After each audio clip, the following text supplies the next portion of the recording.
Chapter 18. At that time the disciples came to Jesus and asked, "Who then is the greatest in the kingdom of heaven?" He called a little child to him and placed the child among them. And he said, "Truly I tell you, unless you change and become like little children, you will never enter the kingdom of heaven. Therefore, whoever takes the lowly position of this child is the greatest in the kingdom of heaven. And whoever welcomes one such child in my name welcomes me. If anyone causes one of these little ones, those who believe in me, to stumble, it would be better for them to have a large millstone hung around their neck and to be drowned in the depths of the sea. Woe to the world because of the things that cause people to stumble. Such things must come, but woe to the person through whom they come. If your hand or your foot causes you to stumble, cut it off and throw it away. It is better for you to enter life maimed or crippled than to have 2 hands or 2 feet and be thrown into eternal fire. And if your eye causes you to stumble, gouge it out and throw it away.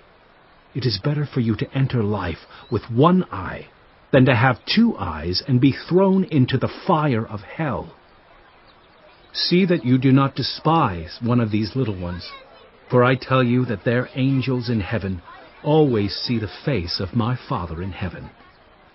What do you think? If a man owns 100 sheep, and one of them wanders away, will he not leave the 99 on the hills and go to look for the one that wandered off? And if he finds it, truly I tell you, he is happier about that 1 sheep than about the 99 that did not wander off. In the same way, your Father in heaven is not willing that any of these little ones should perish. If your brother or sister sins, go and point out their fault, just between the 2 of you. If they listen to you, you have won them over. But if they will not listen, take 1 or 2 others along, so that every matter may be established by the testimony of 2 or 3 witnesses. If they still refuse to listen, tell it to the church. And if they refuse to listen even to the church, treat them as you would a pagan or a tax collector. Truly I tell you, whatever you bind on earth will be bound in heaven, and whatever you loose on earth will be loosed in heaven. Again, truly I tell you, that if 2 of you on earth agree about anything they ask for, it will be done for them by my Father in heaven. For where 2 or 3 gather in my name, there am I with them." Then Peter came to Jesus and asked, "Lord, how many times shall I forgive my brother or sister who sins against me? Up to 7 times? Jesus answered, "I tell you, not 7 times, but 77 times. Therefore, the kingdom of heaven is like a king who wanted to settle accounts with his servants. As he began the settlement, a man who owed him 10,000 bags of gold was brought to him.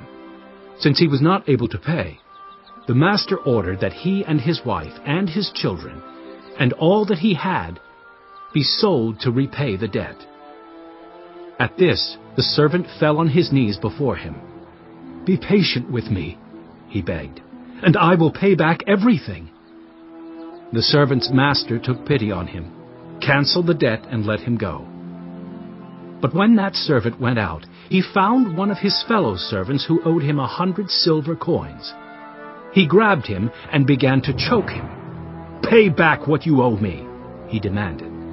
His fellow servant fell to his knees and begged him, 'Be patient with me, and I will pay it back.' But he refused. Instead, he went off and had the man thrown into prison until he could pay the debt. When the other servants saw what had happened, they were outraged and went and told their master everything that had happened. Then the master called the servant in. 'You wicked servant,' he said. 'I canceled all that debt of yours because you begged me to. Shouldn't you have had mercy on your fellow servant just as I had on you?' In anger, his master handed him over to the jailers to be tortured until he should pay back all he owed. This is how my heavenly Father will treat each of you, unless you forgive your brother or sister